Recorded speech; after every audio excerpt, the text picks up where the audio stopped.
எங்களுக்கு குழப்பம். அப்போ 2024 படி பார்த்தீங்கன்னா நிகழத்தக்க சொத்துக்கள் நிகழத்தக்க பொறுப்புகள் நிதி கூட்டுக்கள்லேயே கொண்டு வாரையிலேன்றது தான் அது இந்த குழப்பம். ஆனால் 25 அது திரும்ப சீர்படுத்தப்பட்டிருக்கு அல்லது அதை உரிய வகையில் சொல்லியிருக்கிறோம். நிகழத்தக்க சொத்துக்கள் நிகழத்தக்க பொறுப்புகள் குறிப்பாக வெளிப்படுத்த முடியும். ஆனால் நிதி நிலைமை கூட்டுக்குள்ள கொண்டு வர முடியாது. அதுதான் இந்த கேள்வி. அப்போ இதில் வந்து ஏயும் சரி பியும் சரி சி வந்து பிள்ளையானது. அப்போ அதில் 4வது விட பொருத்தமாக இருக்கு. சரிதானே? Right, okay. டவுட் இருந்தால் நீங்கள் கேட்கலாம், இல்லை மெசேஜ் ஒன்று பண்ணலாம். ரைட், அல்லது நீங்கள் பேங்க் ஒன் பண்ணியும் கதைக்கலாம். அடுத்து 24 பாருங்க. முகாமை கணக்கிட்ட அறிக்கைகள் தொடர்பில் பின்வரும் கூற்றுகளில் எவை சரியானவை? முகாமை கணக்கிட்ட அறிக்கைகள் நிறுவனம் ஒன்றின் அக்கறையுடைய உள்ளக தரப்பினருக்கு தயாரிக்கப்படுகின்றது. சரி, முகாமை கணக்கீடு வந்து உள்ளக தரப்பினருக்கு தயாரிக்கப்படுறபடியா அது சரி, ஏ சரி. பாருங்க, இந்த விட வராது, இது வராது. சரிதானே? அப்ப முதல் 1 விட வராது. ரைட்.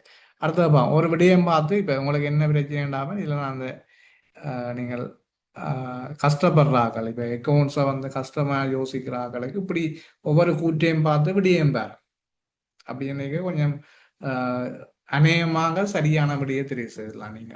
சரிதானே? ரைட். முகாமை கணக்கிட்டு அறிக்கைகளை தயாரிப்பது கணக்கீட்டு நியமங்களை பின்பற்றுவது கட்டாயமானதல்ல. அது சரிதானே? இப்ப கணக்கீட்டு நியமங்கள் பின்பற்றுவது தேவையில்லை. அப்ப பிஎம் பெறணும் விட. அப்ப பி இல்லாத 3வது விட வராது. அடுத்தது, முகாமை கணக்கிட்ட அறிக்கைகளானவை முகாமையாளர் தேவை ஏற்படும் போது தயாரிக்கப்படுகிறது. முகாமையாளர் எப்ப கேட்கிறாரு அப்ப எல்லாம் கொடுக்கலாம். சரிதானே? அப்ப சியும் சரி.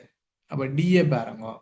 முகாமை கணக்கிட்ட அறிக்கைகளானவை எதிர்வு கூறப்பட்ட தகவல்களை மாத்திரம் உள்ளடங்கும். மாத்திரம் மாத்திரம் எப்பொழுதும் மாத்திரம் இந்த வேர்ட்ஸை பிடிச்சு வச்சுக்கொள்ளும். சரி, இது ஒரு படியம் தான் இந்த கேட்டவன் வகுப்புல. சார், எப்பொழுதும் மண்ணு மாறதும் மாத்திரம் மண்ணு மாறதெல்லாம் பிள்ளையான கூட்டாத்தானே கிடக்கு. சரியான பிள்ளையான கூட்டுத்தானே என்ன மாதிரி. சரியான. அப்ப முகாமை கணக்குல வந்து என்ன தகவல்கள் வருமாட்டான்? நிகழ்கால தகவல்களும் எதிர்கூற தகவல்களும் வரும். அப்ப எதிர்கூறப்பட்ட தகவல் மாத்திரம் என்று சொன்னபடியா பிள்ளை. சரி, அப்ப டி என்று இருக்கிற விட வராதா? அப்ப 5வது விட வராது. அப்ப 2வது விட இதுக்கு பொருத்தமானது 24. சரிதானே? அப்ப நீ அக்கௌண்ட்ஸ் அறிவு மட்டுமல்ல, சில ஐக்யூவையும் பயன்படுத்த தான் வேணும் அக்கௌண்ட்ஸ் பார்ட் 1 செய்ய. இல்லை நான் நேர் வழியில போய்த்தான் அக்கௌண்ட்ஸ் இப்படி எடுப்பேன்டா கஷ்டம். செகண்ட் பார்ட்டும் அப்படித்தான். உனக்கு தெரிஞ்சதை எழுதினீங்கன்னு சொன்னா கடைசி ஒரு பாஸ் பண்ற கஷ்டப்படுறாக்கள் பாஸ் பண்ணிட்டு போயிடலாம் ஈஸியா. 26 பாருங்க. உற்பத்தி கம்பெனி ஒன்றின் மேந்தலைகள் தொடர்பில் பின்வரும் கூற்றுக்களில் எது அல்லதுவே சரியானவை? உற்பத்தி கம்பெனி ஒன்றின் மேந்தலைகள். பொதுவா மேந்தலை என்று காய்ச்சா உங்களுக்கு தெரியும், மேந்தலை வந்து 2 மேந்தலை இருக்கு. ஆனா உற்பத்தி கம்பெனியை பற்றி காய்ச்சிருக்கிறேன். ரைட், பார்ப்போம் என்ன சொல்லி நம்மன்றது பார்ப்போம்.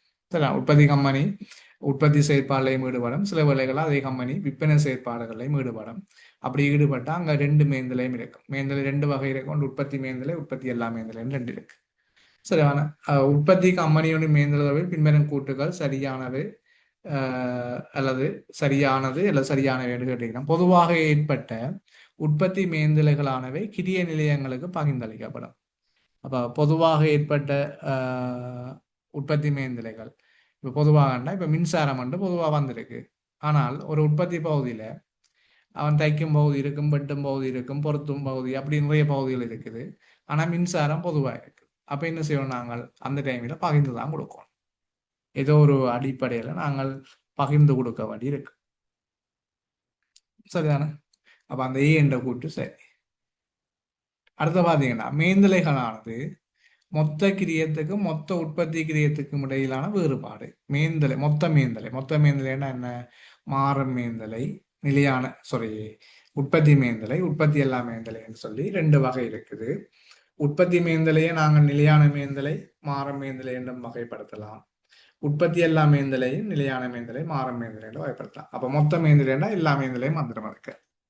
அப்ப மொத்த மேந்தலையை முதன்மை கிரியத்தையும் கூட்டினால்தான் உற்பத்தி கிரியம். இஞ்சி சொல்லியிருக்கிறேன்டா என்ன, மொத்த மேந்தலையும் முதன்மை கிரியத்தையும் கூட்டினா மொத்த கிரியம் பெறும். அப்ப மொத்த கிரியத்துக்கும் மொத்த உற்பத்தி கிரியத்துக்கும் என்ன வித்தியாசம்டா? உற்பத்தி எல்லா மேந்தல தான் வித்தியாசம். என்றால் உற்பத்தி கிரியத்தோட உற்பத்தி எல்லா மேந்திலையை கூட்டி விட்டா மொத்த கிரியா மாறிடும். உற்பத்தி கிரியத்துக்குள்ள இப்போ உற்பத்தி மேந்திலை இருக்குமாடா, அப்ப திரும்ப நீ மொத்த மேந்திலையை சேர்த்து விடுறீல்ல. சரிதானே? அப்ப உற்பத்தி கிரியத்துக்குள்ள உற்பத்தி கிரியம் எப்படி வருமானா நீ சமன்பாடு வேணும் நோட் பண்ணி வச்சுக்கொள்ளுங்க. உற்பத்தி கிரியம் சமன் முதன்மை கிரியம் சக உற்பத்தி மேந்திலை. மொத்த கிரியம் சமன் முதன்மை கிரியம் சக உற்பத்தி மேந்தலை சக உற்பத்தி எல்லாம் மேந்தலை. மொத்த கிரியம் சமன். அல்லது மொத்த கிரியம் இன்னொரு சமன்பாடு சொல்லலாம். மொத்த கிரியம் சமன் உற்பத்தி கிரியம் சக உற்பத்தி எல்லாம் மேந்தலை. உற்பத்தி கிரியம் சக உற்பத்தி அல்லாத மேந்தலை. அப்ப இப்போ உனக்கு விளங்கி இருக்கும் அது இந்த கூற்றுப்புள்ள. அடுத்தது மேந்தலை உறிஞ்சல் வீதமானது இயந்திர மணித்தியாலம் ஊழிய மணித்தியாலம். பாருங்க இங்கேயும் அந்த மாத்திரம் என்ற விஷயம் இருக்கு பாருங்க. மாத்திரமே கணிப்பிட முடியும். சரிதானே? அப்ப அந்த விட என்னோட இயந்திர மணித்தியாலத்தை விட முதன்மை கிரியத்தில் கணிப்பிடலாம், நீர் ஊழிய மணித்தியாலத்தில் கணிப்பிடலாம், அலகுகள் கணிப்பிடலாம். அப்படி நிறைய விஷயங்கள் அதுக்கு சமன்பாடு இருக்கு. ஒரு 6 சமன்பாட்டு கிட்ட இருக்கு. அப்ப இங்க 2 விஷயம் தான் நாங்கள் படிக்கிறபடியால் அந்த 2ம் தான் இருக்குன்னு சொல்லி அவ சொல்லினா அவை பிள்ளை பியும் சியும் பிள்ளையை மட்டும் சரி. அவையில பொருத்தமானது வந்து முதலாவது. சரிதானே? ரைட். அடுத்தது பாருங்க, அடுத்தது நோட்ஸ் தான் 27வது. உற்பத்தி பொருளொன்றின் கிரியம் தொகை லாபம் பகுப்பாய்வு தொடர்பில் பின்வரும் கூற்று அல்லது கூற்றுகளில் எது சரியானது அல்லது சரியானவை? சமன்பாட்டு புள்ளியில் மொத்த விற்பனை பெறுமதியானது மொத்த நிலையான கிரியத்துக்கு சமனாகும். அப்ப என்ன சமன்பாட்டு புள்ளி என்ன என்னென்று முதல் நாள் தெரிய வேணும். சமன்பாட்டு புள்ளி அப்ப இதுல நீங்கள் ஒரு பாருங்க, நான் நீங்கள் தெரிஞ்சிருக்கிற விஷயம் என்னன்னா நான் சொல்லி சொல்லி எமௌண்ட் ஒன்றை போடுறோம். கற்பனையில ஒரு உதாரணத்தை போடுறேன். விற்பனை அப்ப ஒரு அட்டவணை இருக்கு. விற்பனை கீழே நீங்கள் மாறங்கிரியத்தை கழிப்பீங்க. மாறங்கிரியம் 400 தாரம் கழிச்சா வாரதுக்கு என்ன வரும்? விற்பனையிலிருந்து மாறங்கிறத மொத்த விற்பனை மொத்த மாறங்கிறத கழிச்சா மொத்த பங்களிப்பு வரும். மொத்த பங்களிப்பில இருந்து நிலையான கிரியத்தை கழிச்சா லாபம் நட்டம் 0 இருக்கணும். அப்ப நிலையான கிரியம் எவ்வளவு இருக்கணும்? 600 தான் இருக்கணும். அப்ப பாருங்க என்னடா லாப நட்டமற்ற புள்ளி என்ன லாபம் 0 தான். அப்ப விற்பனையிலிருந்து மாறங்கிறத கழிச்சா மொத்த பங்களிப்பு வரும். மொத்த பங்களிப்புல நிலையான கிரியத்தை கழிச்சா லாப நட்டம் இல்லை. அப்ப இங்க சொல்லியிருக்க வேண்டாம் சமப்பாட்டு புள்ளி லாப நட்டமற்ற புள்ளி என்ற சமப்பாட்டு புள்ளி தானே. மொத்த விற்பனை பெறுமதியானது மொத்த விற்பனை பெறுமதி இங்க எவ்வளவு இருக்கு? 1000 தந்திருக்கிறேன். மொத்த நிலையான கிரியது சமன் மொத்த நிலையான கிரியம் எவ்வளவு சொல்லியிருக்கிறேன்? 600 சொல்லியிருக்கிறேன். அப்ப அந்த கூட்டு சரியோ பிள்ளை? அப்ப இதுல ஏ என்ற விட வந்து பிள்ளை. அப்ப அப்படியே ஏ இருக்கிற ஒன்றுமே வராது. 3 விட தட்டிட்டு வேற. அப்ப இப்ப 2 விட தான் இருக்கு. அதுக்காக நீ தெரிவு செய்ய போற. சமன்பாட்டு புள்ளியில மொத்த மாறங்கிரியமும் எவ்வளவு? 400. மொத்த நிலையான கிரியம் எவ்வளவு போட்டு வச்சுக்கிறேன்? 600 போட்டு வைக்கிறேன். அப்ப சமன்பாட்டு புள்ளியில மொத்த மாறங்கிரியம் மொத்த நிலையான கிரியம் என்ன செய்யப்படுதுண்டா வருமானத்தால் ஈடு செய்யப்படுது. வேற 1000க்கு சமம் இருக்கு பேர். மொத்த மாறங்கிரியத்தின் கிரியமும் மொத்த நிலையான கிரியமும் ரைட் இதுல வந்து வருமானத்தால ஈடு செய்யப்படுது. ஓகே தானே? அப்ப பி என்ற கூட்டு சரி. ரைட். அடுத்தது பாத்தீங்கன்னா சமன்பாட்டு புள்ளிக்கு அப்பால் என்றாலா இதுக்கு பிறகு வந்து பாத்தீங்கன்னா கூடிக்கொண்டு போவோம். அப்பால் பிளஸ் கூடிக்கொண்டு போகுது லாபம். அதுக்கு உங்களுக்கு இந்த படம் கீறி படிச்சிருப்பீங்க. அதை பார்க்க உங்களுக்கு விளாங்க முறையில் வந்து பிஸ்னஸ் லைம் இருக்குது. இதை பாருங்க படம் கீறுறேன். இது வருமான கோடு, இது செலவு கோடா கொஞ்சம் சரியா வந்துட்டு அட்ஜஸ்ட் பண்ணிக்கொள்ளுங்க. ரைட். இப்ப இது வருமான செலவு சந்திக்கிற புள்ளி, இது லாப நட்டமற்ற புள்ளி. இது பாருங்க மொத்த விற்பனை இப்படி வரும். இப்ப இந்த லாப நட்டமற்ற புள்ளிக்கு அப்பாலண்டா இது லாப பகுதி. லாப நட்டமற்ற புள்ளி கீழ்ப்பகுதினா நட்டம். அப்ப அப்பால் சொன்னா விற்பனை செய்யப்படும் ஒவ்வொரு அளவிலிருந்தான பங்களிப்பும் அப்ப லாபத்துக்கு சமனம். அப்ப என்னென்றால் நிலையான கிரியம் மாறாதானே. அப்ப பங்களிப்பு 1 ரூபா கூடினா பாருங்க 601 பங்களிப்பு மாறுதுண்டா லாபம் எவ்வளவா மாறும்? 1 ரூபாவா மாறும். பாருங்க அதுதான் இதில் சொல்லியிருக்கேன். விற்பனை செய்யப்படும் ஒவ்வொரு அலகில் இருந்தான பங்களிப்பும் லாபம் ஒன்றுக்கு சமனாகும். அப்போ 1 ரூபா பங்களிப்பால கூடினா லாபம் ஒரு அலகு கூடும். ஆகவே லாபமும் பங்களிப்பும் என்னவா இருக்கும்? லாப நட்டமற்ற புள்ளிக்கு பிறகு கிடைக்கிற லாபமும் பங்களிப்பும் சமனாக இருக்கு. அப்ப பியும் சரி, சாரி சியும் சரி. அப்ப இதுக்கு பொருத்தமான விட 4. ஓகே, தெளிவா விளங்கி இருக்குமென்னு நம்புறேன். இல்லை நீங்கள் ஒரு கற்பனை உதாரணம் நான் சொன்ன மாதிரி ஒரு உதாரணத்தை போட்டு பார்த்தீங்கன்னு சரி. ரைட். அடுத்த 30வது வந்து கிட்டத்தட்ட நோட்ஸ் மாதிரி தான். ஆனால் கணக்கு பகுதியை வச்சோன்னா நீ கணக்கு அறிவை வச்சோன்னா இந்த நோட்ஸுக்கு இப்படி எடுக்கணும். சொல்கிறேன்னு பேர் உன்னால் அப்படி கீழே மாட்ட பேர் சரியான. ரைட். இதில் 3 கூட்டு தந்திருக்கிறேன். இவ்விரண்டு செய்திட்டங்களை மேம்பட கூற்று அல்லது கூற்றுகளை இது சரியானது இல்லை சரியானவை. செய்திட்டம் ஏயின் தேறி எண்கால பெறுமதி 916. உனக்கு தெரிய வேணும் தேறி எண்கால பெறுமதி என்ன அப்படி வரணும்டா. என்பிவி தொடக்க முதலீட்டுக்கும் நிகழ்கால பெறுமதியின் மொத்தத்தின வித்தியாசம். அப்ப நிகழ்கால பெறுமதியின் மொத்தம் 9566 இருக்கிறான். தொடக்க முதலீடு 8250. அப்ப கழிச்சா வார விடை 750. ரைட். அதை கழிச்சு பாருங்க. 9566 இருந்து 8250 கழிச்சிங்கண்டா சரிதான் நான் போட்டு வைக்கிறது. ஓகே, அதில் 8250 ஒரு பிரச்சனை இருக்குன்னா தொடக்க முதலீடு திரையில நாங்கள்லாம் அதை கண்டுபிடிக்கணும். தொடக்க முதலீடா பாருங்க. தொடக்க முதலீடு கொள்விலையையும் பொருத்துதல் கிரயத்தையும் ஆரம்ப தொழிற்படை மூலத்தையும் கூட்ட வரான் தொடக்க முதலீடு. அது ஞாபகம் இருக்கும். அப்போ இப்போ தொடக்க முதலீட்டின கூட்டுத்தொகை பார்த்தீங்கன்னா 300 400 650. அப்போ நான் அதில் போட்ட தொடக்க முதலீடு போல 9566 இருந்து 8650 கழிச்சிங்கண்டா 8650 கழிச்சால் 916 பேர். அப்போ முதலாவது கூட்டு சரி. தேறிய காலப்புறமே 916. அப்போ ஏன்றது சரி சரிதானே. ரைட். அப்போ 2வது 4வது விடையும் வராது. அடுத்து பிஏ பாருங்க. செயற்திட்டம் வையின் ஆரம்ப காசு வழிப்பாய்ச்சல் 7650 பாருங்க. இதே விஷயம்தான். அதுல ஆரம்ப காசு வழிப்பாய்ச்சல் என்ன செய்யணும்?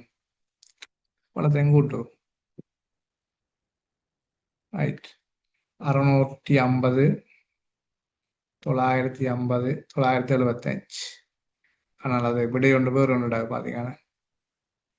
ரைட். அப்போ ஆரம்ப தொழிற்பட மூலதனம் சேர்க்காம தான் விட தான் தெரியும். அப்போ அது பின்றது பிள்ளை. அப்போ பிஎன் இருக்கிற விட வராது. 4வது வராது. 5வது வராது. ரைட். இதில் முன்னும் பார்த்து நாங்கள் ஏ சரி என்றபடியா ரைட் ஏன்றதை விட அப்போ சியை பார்த்தோம்னா சரி. இப்போ 1 தொடக்கம் 5 வரையான தேறிய காசு பாய்ச்சல்களின் நிகழ்காலப்புறமே வந்திருக்கலாம். இப்போ இதுவும் இதே சமன்பாட்டை வச்சு தான் பார்க்கணும். பாரப்பன் இதில் வையின் முதலாம் வருடம் தொடக்கம் 5 வையக்குரிய நிகழ்காலப்புறமே தெரியல. அதாவது இது தெரியல. இதில் இருக்கிற தெரியல. எது தந்திருக்கணும்? இந்த விட தான் தந்திருக்கணும். மற்ற தொடக்க முதலிடம் இருக்கு. அப்போ ரெண்டையும் கண்டு சேர்த்தமண்டா கழிக்கத்தானே வந்தது. அப்போ ரெண்டையும் கூட்ட வேறும் இல்லாது. அப்போ 7925ஓட 948 கூட்டினீங்கண்டா வார விலைதான் தொடக்க முதலிடம் இருக்கும். 7925 + 948. அப்போ அதில் வந்து ரைட் அதில் நான் கூட்டின பிள்ளை இருக்கோம்.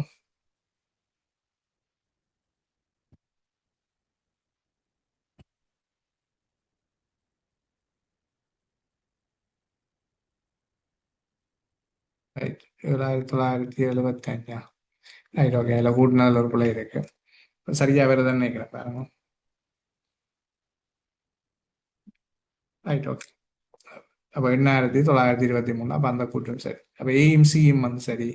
அதுக்கு பொருத்தமான விட வந்து 3வது விட. ஓகே. ரைட். அப்போ இது முதல் 30லையும் பார்த்துட்டோம். நான் சுலோதான். ஆனால் நீங்கள் வேகமாக விட எழுதலாம். இதற்கு தேடி தேடி. ரைட். எல்கேஎஸ் 1 நிதி கூட்டுகளை சமர்ப்பித்தலின்படி உண்மையா பொய்யான்னு சொல்லட்டுமா?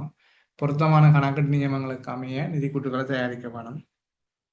அது சரிதானே இப்ப அது எல்கேஎஸ் ஒன்றுக்கு அமைவா எல்கேஎஸ் ஒன்று வந்து நிதி கூட்டின போமட்டு தான் சொல்லுது நிதி கூட்டின போமட்டை பற்றி சொல்றபடியால் அப்ப எல்கேஎஸ் ஒன்றுன்றதே ஒரு நியமம் தான் அப்ப பொருத்தமான கணக்கு நியமங்களுக்கு அமையத்தான் அந்த போமட் தெரிவு செய்யப்பட்டிருக்கும் அப்ப அது சரி ஏ சரியான அடுத்த நிறுவனம் ஒன்றிடமிருந்து குறித்த தகவல்களை வழங்கும்படி கேட்கக்கூடிய நிலையில் இல்லாத பாவனையாளர் யார் இப்ப தகவலை தான்னு சொல்லி கேட்க முடியாத பாவனையாளர் யார் வெளியக தரப்பினர்கள் அப்ப பூர்த்தி செய்வதற்கு தயாரிக்கப்படுதான் இப்ப எது தயாரிக்கப்படுது பொதுநோக்க நிதி கூட்டுகளை பற்றி தான் இங்கே சொல்லப்படும் சாரி அதை கவனிக்கல ஓகே பொதுநோக்க நிதி கூட்டு எங்க தயாரிக்கப்படும் என்றாடா நிதி கணக்கீடுல தயாரிக்கப்படும் அப்ப நிதி கணக்கீட்டுல பொதுநோக்க நிதி கூட்டு நிதி கணக்கு நியமங்களை பின்பற்ற வேணும் அதே போல பொதுநோக்க நிதி கூட்டு யாருக்கு பிரதானமாக கொடுக்கப்படுதில்லை முன்னுரிமைப்படுத்தப்படுதுன்னா வெளியக தரப்பினர்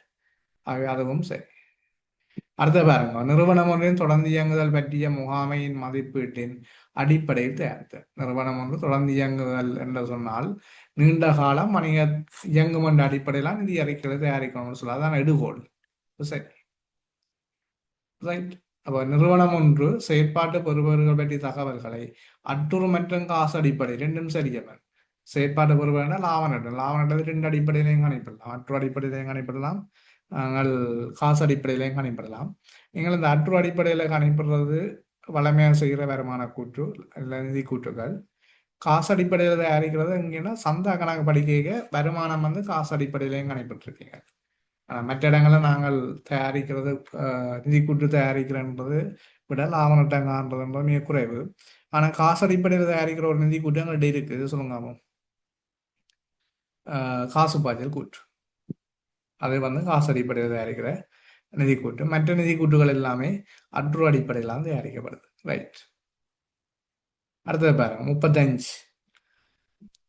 35 நிறுவனம் ஒன்று நிதி கூட்டுகளில் கடன்பட்டோர் மற்றும் கடன் கொடுத்தோர் நான் சொல்லிட்டேன் கடன்பட்டோர் கடன் கொடுத்தோர்களுடைய எண்ணக்கரு அற்று எண்ணக்கரு அடுத்த பங்குதாரர்களுக்கு செலுத்தப்படும் பங்கு லாபம் பங்குதாரர் என்றால் யாருடா கம்பெனின்ற உரிமையாளர் அவருக்கு செலுத்தப்படுற பங்கு லாபம் கம்பெனியில பங்கு லாபம் செலுத்தினா கிட்டத்தட்ட பற்று மாதிரி பற்றுத்தான் அப்ப இங்க உரிமையாளர் பற்று அப்ப என்ன எண்ணக்கரு உரிமையாளர் தொடர்புடைய எண்ணக்கரு அழகு சார் எண்ணக்கரு தொழில் முழுமைக்குற எண்ணக்கரு சரிதானே ரைட் அடுத்தது சி வந்து கீறு எண்ணக்கருவான நிச்சயமற்ற காலம் தொகை பொறுப்புகளை முடிய ஏற்பாடு தொடர்புடைய எண்ணக்கருதுன்னு சொன்னான் பாதுகாப்பு எண்ணக்கரு இல்லை முன்னெச்சரிக்கை எண்ணக்கரு ரைட் அடுத்தது ஆதன பரிவர்த்தனம் மற்ற மீள் மதிப்பீடு செய்வதானது எந்த எண்ணக்கருவிலிருந்து விலகி இருக்குது வரலாற்றுக்கிற எண்ணக்கரு மீறப்படுகின்ற சந்தர்ப்பம் மீள் மதிப்பீடு அடுத்த இருப்புகள் நெகிரியன் தேறிய பெறுமதியில வெளிப்படுத்துறது அடுத்தது குத்தகை பொறுப்புகளின் நிகழ்கால பெறுமதி அல்ல தவணை கட்டணங்கள் நிகழ்கால பெறுமதியில வெளிப்படுத்தும் இந்த 3 சந்தர்ப்பங்களையும் வரலாற்றுக்கிற எண்ணக்கரு மீறப்படுது அல்லது வரலாற்றுக்கிற எண்ணக்கரு விலகி இருக்குன்னு அர்த்தம் சரிதானே ரைட் அடுத்த 36 பேர் உற்பத்தி வணிகம் மற்றும் நிதி கூட்டுகளை தயாரிப்பவர் பின்வரும் வசனங்களை சமன்பாடுகளை பூர்த்தி செய்யணுமா வசனம் தீ காரணமாக ஏற்பட்ட மூலப்பொருள் கிரிய நட்டமானது எங்க காட்டுங்க மூலப்பொருள் கிரிய நட்டம் தீயழிவு நட்டம் அப்படி பாருங்க தீயழிவு நட்டத்தை கொண்டே நாங்கள் லாப நட்டை கூட்டு அல்லது வருமான கூட்டில் காட்டுவோம் ஏனையும் செலவு காண விடுவோம் நடைமுறை வேலை இருப்பானது அப்ப மூலக்கிரியத்திலையும் நடைமுறை வேலை இருப்ப மதிப்பிடலாம் உற்பத்தி கிரியத்திலையும் கணிப்பிடலாம் அப்ப நீங்கள் அப்படி படிச்சிருக்க வேணும் சிலபஸ்ல அறிமுகப்படுத்திய சொன்னவங்க உற்பத்தி கிரியத்துல மட்டும்தான் கணிப்பிடுங்க உண்டு பிறகு அது பேப்பரை போட்டாங்க அந்த வருஷம் ஓப்பனாக கொடுத்தவங்க 2023 ஆனால் பிறகு சொல்லி விட்டுருக்கிறேன் என்னென்னா 2 முறையிலையும் படிப்பீங்க சொல்லி சரியான அப்போ நீங்கள் மூலக்கிரியம் இப்போ கணிப்பீங்க நடைமுறை வேலை மூலக்கிரியத்தில்னு சொன்னால் பயன்படுத்திய மூலப்பொருளோட நேர்கூலி நேரேனைய செலவுகள் எல்லாத்தையும் சேர்த்துட்டு அதுக்கு பிறகு நடைமுறை வேலையை சீராக்கி வரதை முதன்மை கிரியம்னு சொல்லி உற்பத்தி கிரியத்தில்னா முதன்மை கிரியத்தெல்லாம் போட்டுட்டு அதுக்கு உற்பத்தி எல்லாமே இந்த உற்பத்தி மேதிலையை கூட்டி போட்டு வார பெறுமதியிலிருந்து சீராக்க வாரது உற்பத்தி கிரியம்னு சொல்லுவோம் அடுத்த மூலப்பொருள் இருப்பு கொள்ளளவு செய்யப்பட்ட மூலப்பொருள் இருந்து இறுதி மூலப்பொருளை கழிச்சா பயன்படுத்திய மூலப்பொருள் வேறு அடுத்த முடிவு பொருள் என்று சொன்னால் இங்கே வருமான கூட்டுக்கு வந்துட்டோம் அதோட மொத்த உற்பத்தி கிரீதத்தை கூட்டி இறுதி முடிவு பொருளை கழிச்சா விற்பனை கிரயம் வரும். சரிதானே? ரைட். அடுத்தது பாருங்க. 38. பங்குடைமை தொடர்பில் பின்வரும் ஒவ்வொரு கூற்றும் உண்மை அல்லது பொய் என குறிப்பிடட்டுமா?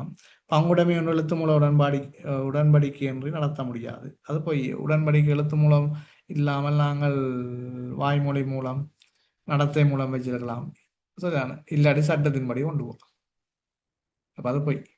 சரிதானே? அடுத்தது 890 பங்குடை சட்டத்தின் பங்காளிட்ட ஆகக்கூடிய எண்ணிக்கை 20 என்று சொல்லுதான். ஆகக்கூடிய எண்ணிக்கையை பற்றி சொல்றப்ப 2007 விலை கம்பெனி சட்டம். அவை அந்த கூற்று போய். அடுத்தது பங்குடைமையின் நன்மதிப்பானது புதிய பங்காளர் ஒருவரை அனுமதிக்கும் பொழுது மட்டுமே சீராக்கப்படுகின்றது. பங்குடைமையின் நன்மதிப்பு புதிய பங்காளர் சேரும் போது, விலகும் போது, லாப நட்ட வீதம் மாற்றி அமைக்கும் போது, இந்த 3 சந்தர்ப்பங்களையும் நன்மதிப்பு மதிப்பீடு செய்யப்படும். அடுத்த டிஏ பாருங்க. 1000 அப்ப அந்த சி என்ற கூட்டும் பொய்யா. அடுத்தது 890 பங்குடைச்சல் 24 பிரிவின்படி மூலதனத்துக்கு மேலதிகமான கடன் 5% வட்டி கொடுக்கணும். சரி, அந்த கூற்று ஓகேயா. ரைட். அடுத்தது 40வது நிதி கூற்றுக்களானது வளமையாக கீறு எடுகோளின் அடிப்படை தொடர்ந்து இயங்கும் அடிப்படை. அடுத்த பொருளாதாரங்கள் உருவாக்குவதன் ஆற்றலை கொண்டுள்ள உரிமை பொருளாதார வளம் அப்படின்னு சொல்லுவோம். இதுல அடிக்கடி கேள்வி வார பகுதிகள் நோட்ஸை பாடமாக்கி வச்சுக்கொள்ளணும். சரியான பொருளாதார வளம் அல்லது நிகழ்கால பொருளாதார வளம் என்றும் எழுதலாம். அடுத்தது அளவீட்டு அடிப்படையினை தேர்ந்தெடுக்கும் பொழுது கருத்தில் கொள்ள வேண்டிய 2 காரணிகளும். ஒன்று பொருத்தமான தன்மை, உண்மையான பிரதிநிதித்துவம். பொருத்தமான தன்மை, உண்மையான பிரதிநிதித்துவம் இருக்க வேண்டும். அடுத்த 40வது வரைக்கப்பட்ட பொது கம்பெனியில் சாதாரண பங்கு தொடர்பில் பின்வரும் கூற்று உண்மையா பொய்யான்னு சொல்லட்டுமா? பங்குகளின் உரிமை வழங்கலானது கம்பெனியின் உரிமையாண்மை மற்றும் சொத்துக்களிடம் அதிகரிப்புக்கு வழிவகுக்கும். உரிமை வழங்கினா காசு வாங்கி கொண்டுதான் வழங்கும். அப்ப உரிமையாண்மையும் கூடும், சொத்தும் கூடும். அது சரி. அடுத்தது பங்கு வளங்கள் விண்ணப்பங்களின் இருந்து பெறப்படும் காசானது நேரடியாக பங்கு மூலதன கணக்கில் செலவழிக்கணும். அதுக்குள்ள விண்ணப்பத்திலிருந்து கிடைக்கிறது காசு வரவு, பங்கு வளங்கள் செலவு. மூலதனத்தை கொண்டு போறையில மூலதனத்தை ஒதுக்கீடு செய்யும் போது தான் கொண்டு போகும். அடுத்தது பங்குகளின் ஒதுக்கலானது எப்போதும் வீதாசார வீதாசார அடிப்படையில் கட்டாயம் ஒதுக்கணும் இல்லை. சரிதானே? ரைட். அடுத்தது ஒதுக்கங்களை இங்கேயும் அந்த எப்போதும் என்ற வசனம் இருக்கு பாருங்க. சரிதானே? எப்பொழுதும் மாத்திரம் அதை ஞாபகம் வச்சு கொள்ளணும். அடுத்த ஒதுக்கங்களை மூலதனமாக்கலானது கம்பெனியின் பங்குதாரர்களின் எண்ணிக்கையின் அதிகரிப்புக்கு வழிவகுக்கும். ஒதுக்கத்தை மூலதனமாக்கினால் பங்குதாரர்களின் எண்ணிக்கை, பங்குதாரர்கள்னா உரிமையாளர் எண்ணிக்கை, ஆக்களின் எண்ணிக்கை கூடாது, ஆனால் பங்கின் எண்ணிக்கை கூடும். அதால போய் ரைட். அடுத்தது 43 எல்கேஎஸ் 8 அதுல கொள்கை மாற்றம் மதிப்பீட்டு மாற்றம்னு சொல்லட்டுமா?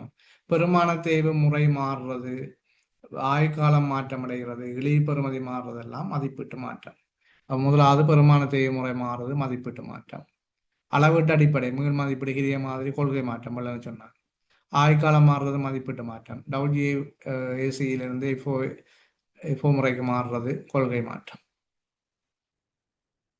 சரிதானே? ரைட். இவ்வளவு விஷயம் இதுல இருக்கிற நோட்ஸ் பகுதிகள். அவ்வளோ நோட்ஸ் முன்னாடி சொல்லி முடிச்சிருக்கிறேன். நாளைக்கு வகுப்பு இருக்கு, கட்டாயம் இருக்குன்னு நினைக்கிறேன். என்னோட வகுப்பு டைம் தெரிஞ்சா நான் உங்களுக்கு கூடுவேன். வகுப்பு இருக்கு. நீங்கள் நாளைக்கு வாங்க, மிச்ச கணக்கை செய்து கொண்டு வந்தீங்கன்னா உங்களுக்கு சுகம். அனைவருக்கும் வணக்கம். இன்றைக்கு நாங்கள் 2023 ஆண்டு பாஸ் பேப்பரில் இருக்கிற பார்ட் 1 பகுதி 1 வினாக்களை பார்ப்போம். இதில் முதல் நாங்கள் நோட்ஸ் எழுதியில் பார்ப்போம். ஃபைனலுக்கு எப்படி நீங்கள் எப்படி அளிக்கணுமென்ற முறையில் அதில் முதல் நோட்ஸ் எழுதியை பார்த்துட்டு பிறகு நாங்கள் கணக்கு பகுதியை பார்ப்போம். ரைட்.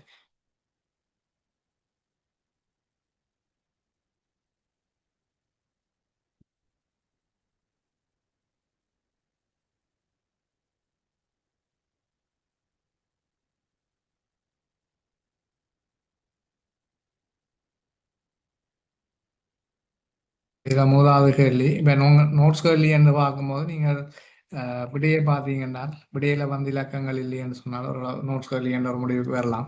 சில வேலைகளில் கணக்கு கேள்விகளுக்கும் விடைகளில் கணக்கு பகுதி இல்லாமலும் கேள்வி கேட்குற சந்தர்ப்பங்கள் இருக்கு. சரிதானே? அப்போ முழுமையாக அப்படி நாங்கள் பார்க்கலாத அநேகமாக 90% நோட்ஸ் கேள்விகள் அப்படித்தான். விடையில வந்து நீங்கள் இலக்கங்கள் இல்லைன்னு சொன்னால் நோட்ஸ் கேள்வின்னு முடிவுக்கு வரலாம். ரைட். இதில் முதலாவது கேள்வி பின்வரும் கூற்றுக்கள் இது கணக்கீட்டின் பிரதான நோக்கத்தை மிக சிறப்பாக இருக்கின்றது.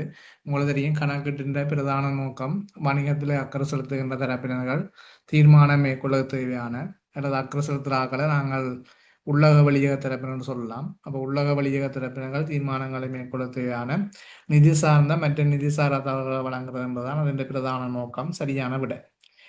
ஆனால் இதில் உங்களுக்கு எது பொருத்தமாக இருக்கோ அதை நீங்கள் தெரிவு செய்து கொள்ளுங்க. இதில் பாருங்க அக்கறை செலுத்துகின்ற தரப்பினர்கள் தீர்மானங்களை எடுப்பதற்கு தேவையான வணிகம் பற்றிய தகவல்களை வழங்குறது மூன்றாவது விட வந்து இதில் பொருத்தமானதாக இருக்குது பிரதான நோக்கத்துக்கு. முதலாவது விடையை பார்த்தீங்கன்னா நிதிக்கூட்டுகளை தயாரிப்பதற்காக கொடுக்கல் வாங்கல்களை பதிவு செய்தல், அதுவும் இந்த கணக்கெடுன ஒரு செயற்பாடு தான். ஆனால் அது பிரதானமானது நோக்கம் இல்லை. சட்ட தேவைப்பாடுகளை பூர்த்தி செய்வதற்கு பொது நோக்கம் நிதிக்கூட்டுகளை தயாரிக்கிறது, அது வந்து நிதி கணக்கீட்டின் ஒரு செயற்பாடாக இருக்கும். கணக்கீட்டுக்கையும் அது பெறும் நிதி கணக்கீடும் அதுக்கு உள்ளடங்கிய சொல்லலாம். அல்லது நாலாவது விடையை பார்த்தீங்கன்னா நிறுவனம் ஒன்றை பற்றிய தகவல்களை அதன் முகாமையாளர் பயன்பாட்டுக்காக அறிக்கைறது, அது முகாமை கணக்கீட்டின் வேலை.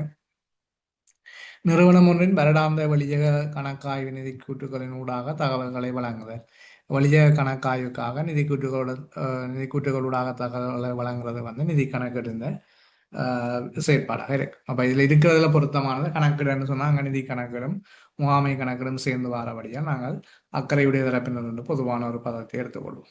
இப்போ மூன்றாவது விட அதுக்கு பொருத்தமாக இருக்கும். அடுத்தது பாருங்க ரெண்டாவது பின்வரும் கணக்கீட்டு எண்ணெய் கருக்களில் இது நிறுவனம் ஒன்றின் நிதிநிலைமை கூட்டில் சொத்துக்களையும் பொறுப்புகளையும் நடைமுறை மற்றும் நடைமுறை அல்லாதது என வகைப்படுத்துவதற்கான அடிப்படையை வழங்குகின்றது. சொத்து பொறுப்புகள் சொத்துக்களை வந்து வகைப்படுத்துறது, பொறுப்புகளை வகைப்படுத்துறது. இது இரண்டுக்குமான அடிப்படையை வழங்குற எண்ணக்கரை வந்து ஒரு தொடர்ந்து இயங்கும் எண்ணக்கரைன்னு சொல்லுவோம். ரைட். ஒரு நிமிஷம் வெயிட் பண்ணுங்கப்பா.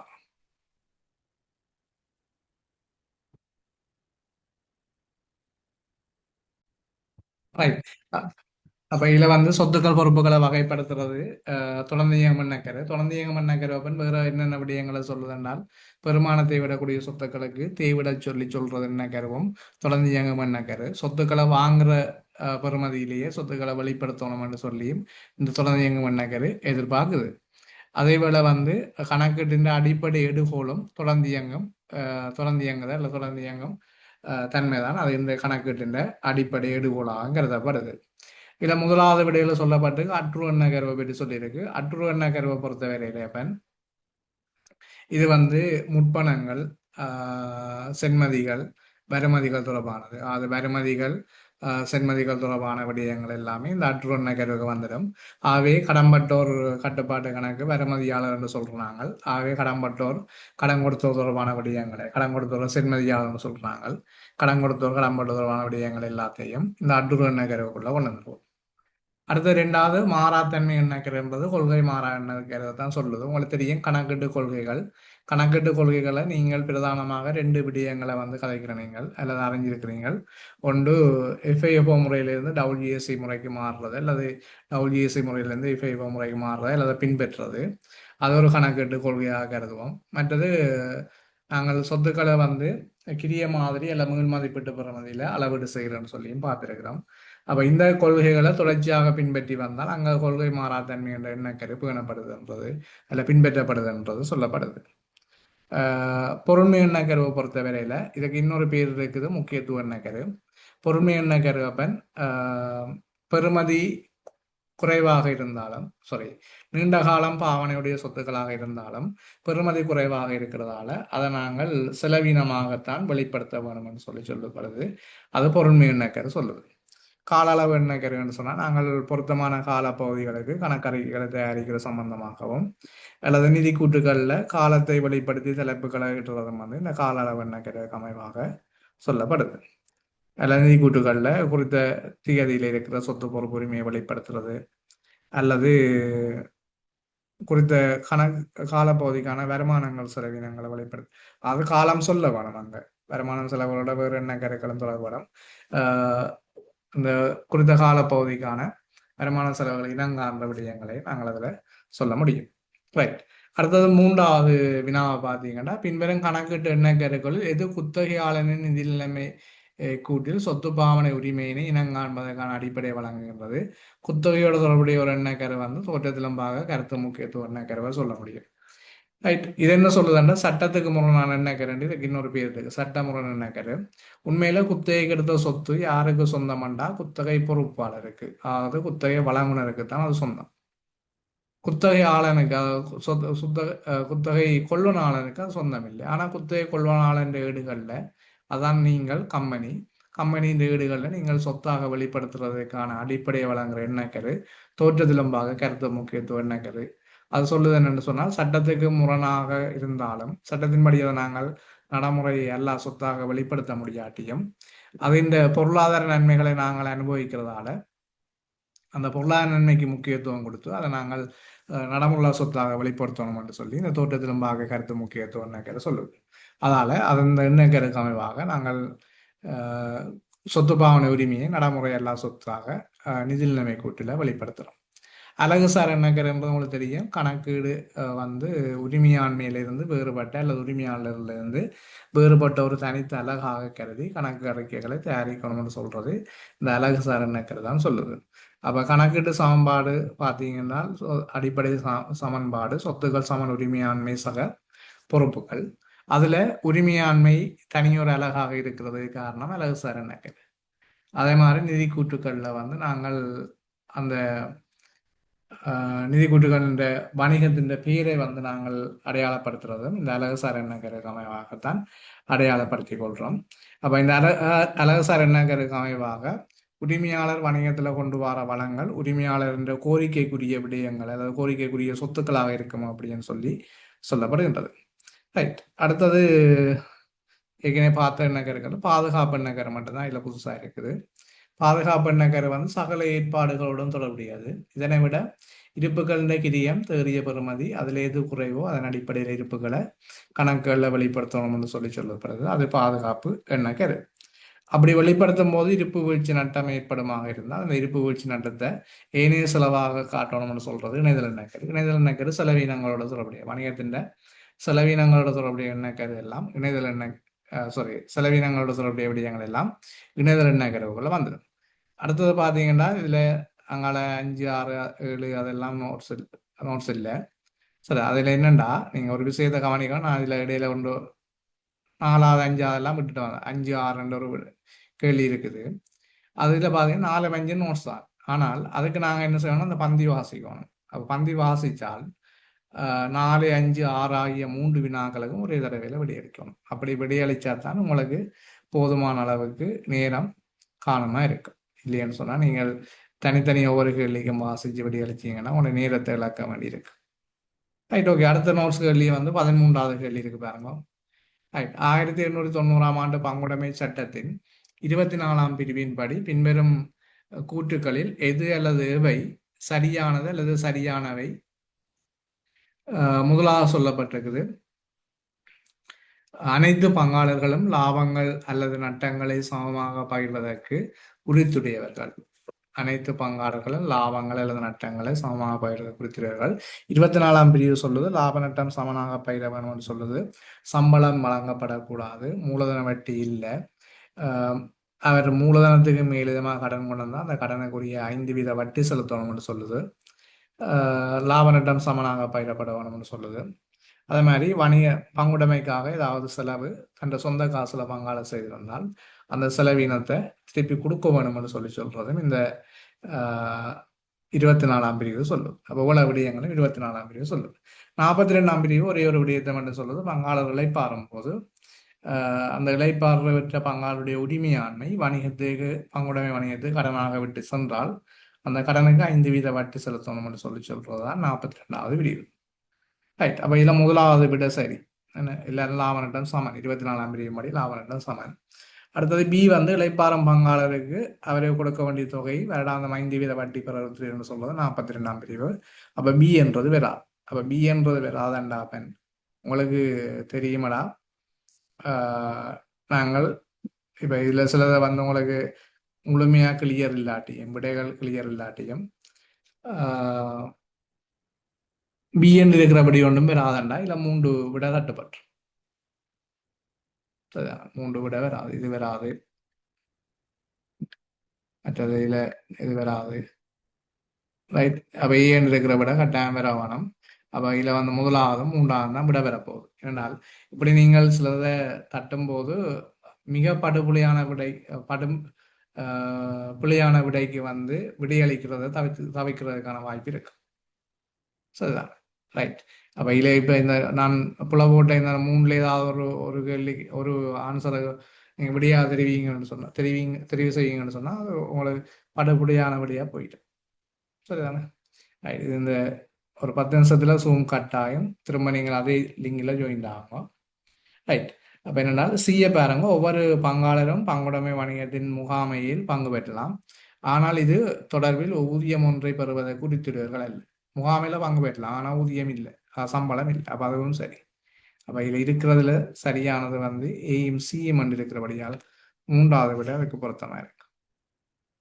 சரிதானே? ரைட். அடுத்தது பாருங்க. அடுத்த நோட்ஸ் இப்படி இப்படி தேடி பார்த்து தான் செய்யணும். நீங்கள் ஓடரின்படி தான் நான் கேள்விக்கு விட செய்வேன்னா உங்களை ஒரு தராலையும் காப்பாற்றிடாது. சரிதானே? பார்ட் 1க்கு நேரம் போதாமல் போகும். சொல்றதை வடிவாக கிரகிச்சு வச்சு கொள்ளுங்க. சரிதானே? அப்போ முடிஞ்ச வரைக்கும் நாங்கள் நோட்ஸுக்கு படி எழுதணும். நோட்ஸுக்கு படி எழுதுறது 2 விஷயம். ஒன்று நேரம் மீதப்படுத்தப்படும், மற்றது நீங்கள் ஏற்கனவே உனக்கு தெரிஞ்ச ஏதோ ஒரு விஷயம் அந்த டைமில் உங்கள் மைண்ட் ஃப்ரெஷ்ஷாக இருக்கும்போது டென்ஷன் இல்லாமல் இருக்கு. கணக்கை பார்த்தா தான் டென்ஷன் வரும். சில பேருக்கு அக்கௌண்ட்ஸ் பேப்பரை பார்த்தோன்னே டென்ஷன் வந்துடும், அது வேறு கதை. சரிதானே? அப்போ நீங்கள் கணக்கு பார்த்தா டென்ஷன் ஆகிடுவீங்க. அப்போ நோட்ஸுக்கு முதல் விடி எழுதலாம். எழுதினீங்கன்னா நேரமும் மிஞ்சும், மற்றது உங்களுக்கு அந்த டைமில் ஞாபகமும் வரும். விட டென்ஷன் ஆகினீங்கன்னா அப்புறம் அது மைண்டில் இருக்கும், ஆனால் தெரிகிற மாதிரி இருக்கும், ஆனால் விட வராது. அப்போ அதுகளெல்லாம் தவிர்க்கிறதுக்காக தான் நோட்ஸுக்கு முதல் விடி எழுதி சொல்லணும். ரைட். அவனும் அப்படியான உத்திகளை புள்ள பயன்படுத்தும் கொண்டு எதிர்பார்ப்பான். சரிதானே? ரைட். நான் 18வது பாருங்க, எல்கேஎஸ் 10 படி பின்வரும் கூற்றுக்களில் இது அல்லது இவை சரியானது அல்லது சரியானவை. ரைட். எல்கேஎஸ் 10ன்றது இருப்புக்களை பற்றி சொல்லுது. அதில் முதலாவது சொல்லப்பட்டிருக்கண்டா, இருப்புக்களின் கிரியமானது எப்பொழுதும் கிரிய சூத்திரம் ஒன்றின் அடிப்படையில் கணிக்கப்படுதல் வேண்டும். இப்போ என்னென்றால் எப்போவுமே நாங்கள் கிரிய சூத்திரத்தின் அடிப்படையில் இருப்பு கணிப்பிடணும்ன்ற தேவை இல்லை எங்களுக்கு. கிரிய சூத்திரத்தை பயன்படுத்தலாம் அல்லது அளவீட்டு அடிப்படைகளை பயன்படுத்தலாம். அதாவது தொகுதி அடிப்படை, உருப்படி அடிப்படைன்னு சொல்லி அதை பயன்படுத்தலாம். எஃப்ஐஎஃப் முறை, டபிள்யூஎஸ் முறை என்று கிரிய சூத்திரத்தை நாங்கள் பயன்படுத்தலாம். அப்போ இங்கே எப்போதும் கொண்டு வந்தபடியால் சரிதானே? அப்போ நான் உங்களுக்கு சொன்னேன், ஏற்கனவே உங்களுக்கு வகுப்பில் சொல்லியிருக்கிறேன், அண்டை எப்பொழுதும் கொண்டு வந்தால் சில வேளைகள் அந்த கூற்று அநேகமாக புலியான கூற்றாகத்தான் இருக்குது. சரிதானே? ரைட். இப்படியே தெரியாடி அதையாவது ஞாபகம் வச்சு கொள்ளுங்க.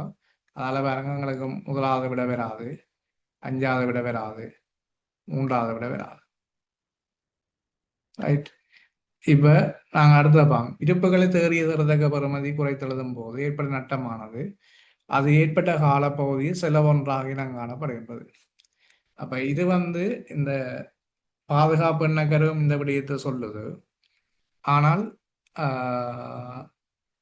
எல்கேஎஸ் 2ம் வந்து இந்த விஷயத்தை சொல்லுது. இருப்புகளை தேறிய பெறுமதி எது குறைவோ அதை நாங்கள் இருப்பாக வெளிப்படுத்த வேணும், அதிலே பெற நட்டத்தை செலவாகவும் வெளிப்படுத்தணும் எல்கேஎஸ் 2 சொல்லுது.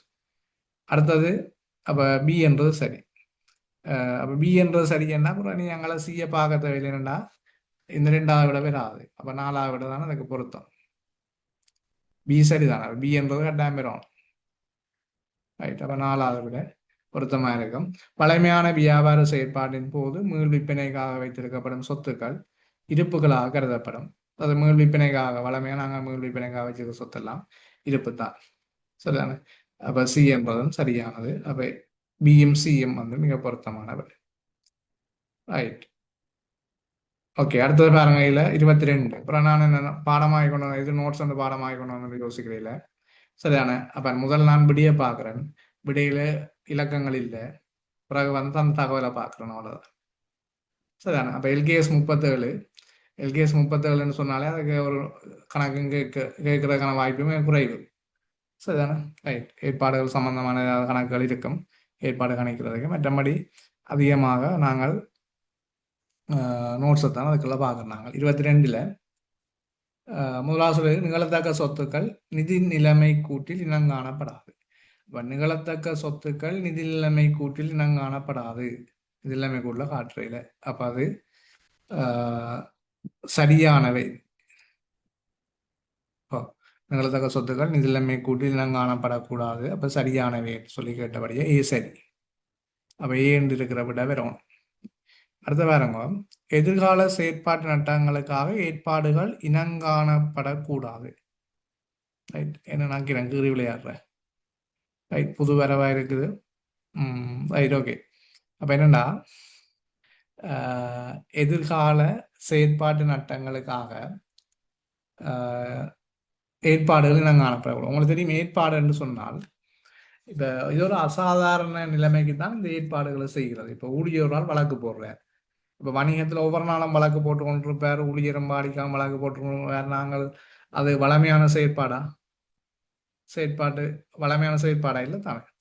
அப்ப அது எப்பாலம் இருந்து நடக்கிறது, அதுக்கு ஏற்பாடு நடக்கும். இப்ப என்ன உத்தரவாதம் எல்லாம் எப்பாலம் இருந்துட்டு தான் நடக்கும். முரண்டி கொடுப்போம், ஆனா அது ஒவ்வொரு முறையும் ஒவ்வொரு நாளும் முரண்டி கட்டவணம் மண்டி இல்லை தானே. ஒவ்வொரு நாளும் பொருள் பலதாக மண்டி இல்லை தானே. சில வேலை கொடுக்கலாம், கொடுக்காம விடலாம். அப்ப அது ஒரு அசாதாரண நிலைமைன்னு சொல்லலாம் நாங்கள் ஏற்பாடுகளை.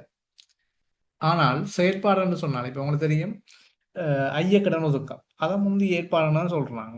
ஏற்பாடு வேர்ட்ஸ் எல்லாம் சொல்றாங்க, ஆனா ஏற்பாடு இல்லை, அது ஒரு சொத்து. அப்ப செயற்பாடு நட்டத்துக்கு என்ன செய்யலாம்னா ஏற்பாடு செய்யலாம். ஏற்பாடுகளை இனங்காண கூடாது. செயற்பாடு நட்டத்துக்கு அது லாப நட்டத்திலிருந்து வருமான செலவுகள்ல இருந்து ஈடுசெய்யும். அப்ப அசாதாரணமா இல்லை எதிர்பாராம நடக்கிற விடயங்களுக்கு தான் நாங்கள் ஏற்பாடுகளை செய்ய வேண்டி இருக்கு. அப்ப இனங்காணப்படக்கூடாதுன்னு சொன்னது சரி.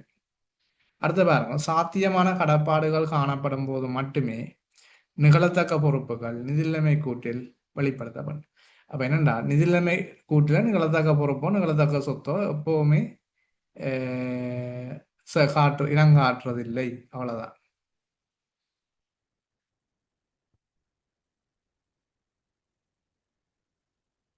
Right, okay. அப்ப இதுல நிகழத்தக்க சொத்தன்னா என்னென்று சொல்லி கேட்கலாம் நம்பிடுறேன். Right, okay. இப்ப என்னன்னா, நிகழத்தக்க சொத்துக்கள்னா இப்ப உனக்கு அப்ப நோட் தேவையில்லை. நிகழத்தக்க சொத்துன்னா என்னென்ற ஒரு கலங்கு எழுதிக்க போறேன். இப்ப நிகழத்தக்க சொத்தன்னால் ஒரு உதாரணம் சொல்றேன் நான் உனக்கு. இப்ப உன்னுடைய பிராண்ட் நேம் அல்லது ஒரு வியாபார குறியீடை இன்னொரு நிறுவனம் பயன்படுத்திட்டு உனக்கு தான் அது இந்த சொத்துரிமை இருக்கு. சரி, நம்ம பதிப்புரிமை எல்லாம் கதைப்போம். அப்ப அந்த நிறுவனத்துக்கு எதிராக வழக்கு போட்டுக்கிற நீ, அந்த வழக்கில் நீ கேட்ட இழப்பீட்டு தொகை உனக்கு கிடைக்கிறதுக்கான வாய்ப்பு இருக்குது. அதான் நிகழத்தக்க சொத்து. சரிதானே. அப்ப அது கிடைக்கும், கிடைக்காம இருக்கலாம். ஆனா நான் சொல்றேன் கிடைக்கிறதுக்கான வாய்ப்பு இருக்குன்னு சொல்றேன். சில வேளைகள்ல அது கிடைக்காமலே போகலாம். சரிதானே. அப்படி நீ வழக்கு போட்டு அது உனக்கு ஒரு தொகை கிடைக்கிறதுக்கான வாய்ப்பு இருக்கும். சில வேளை நீ எதிர்பார்க்கிற தொகை கிடைக்காது, கேட்ட தொகை கிடைக்காது, கொஞ்சமாவது கிடைக்கும், குறைய கிடைக்கலாம் அல்லது கூட கிடைக்கலாம். அப்ப நிகழத்தக்க சொத்து. சரிதானே. நிகழத்தக்க பொறுப்புன்றது இப்ப உன்னுடைய நீ கம்பெனி வச்சிருக்கிற, உன்னுடைய வாடிக்கையாளர்களால் பொருளை வாங்கி பாவிச்சிருக்கிற, அது ஏதோ பிரச்சனை வந்துட்டு அவருக்கு. அப்ப பிரச்சனை வந்தா அவர் வழக்கு போட்டு விடுறார், உங்க பொருள்ல பிரச்சனை இருக்குது. சரிதான். அப்படி வழக்கு போட்டோன்னே அதுக்கு ஒரு தொகையை நீ நட்டகடா கொடுக்க வேண்டிய ஒரு நிலைமை வரும். அது நீதிமன்றம் சிலவள அறிவிக்கும், இப்படி இவ்வளவு கூட என்றால் நீ அதுக்கு ஏற்பாடா செய்ய வேண்டியிருக்கும். ஆனால் இவ்வளவு கொடுக்க வேண்டி வரும் என்று சொல்லி உனக்கு ஒரு சந்தேகம் இருக்குமெண்டா அது நிகழத்தக்க பொறுப்பாக மாறும். இப்ப நிகழத்தக்க பொறுப்பு நாங்கள் அதை நிதிநிலைமைக்குள்ள காட்டிடலாம், அது காரணம் கொண்டும். சரியான ஏற்பாடை காட்டலாம். இப்ப லோயர் உண்டு, கம்பெனி லோயர் சொல்றாரு இவ்வளவு தான் நாங்கள் கட்டாயம் கொடுத்து தான் ஆகணும், நீதிமன்றத்தின் தீர்ப்பின்படி நம்பகமான மதிப்பீடு லோயருக்கு தெரியும் தானே. அப்ப அந்த டைம்ல அது ஏற்பாடா மாறிடும். ஆனால் எவ்வளவு கொடுக்க வேண்டிய வருமா, தீர்ப்பு வருமா வராதா, எங்களுக்கு சாதகமா வருமா வராதா, அல்லது பாதகமா போகுமாண்டு எதுவுமே நிச்சயமற்ற தன்மை இருக்குமெண்டா அது நிகழத்தக்க பொறுப்பு. சரி, அது மாதிரி தான் நிகழத்தக்க சொத்து. எங்களுக்கு ஒரு வருமானம் அல்லது வருமதி ஒன்று கிடைக்க வேண்டியதா. இன்னொரு உதாரணம் சொல்லலாம். இப்ப உன்னுடைய காணிய கம்பெனியின் காணிய வீதி அபிவிருத்தி அதிகார சபை என்ன செய்திருக்குன்னா தன்னுடைய அகலப்படுத்தலுக்காக சுவீகரிச்சிருக்கு. அப்ப அதுக்கு சில வேலைகளை கொடுப்பனவு தரலாம், தராம போகலாம். அப்படி நிலைமை இருக்குமா இருந்தால் அதை நாங்கள் நிகழத்தக்க சொத்துன்னு சொல்லுவோம். சரிதானே? இப்போ சூம் கட் ஆகும், திரும்ப ஜாயின் பண்ணுங்க இதே லிங்கில்.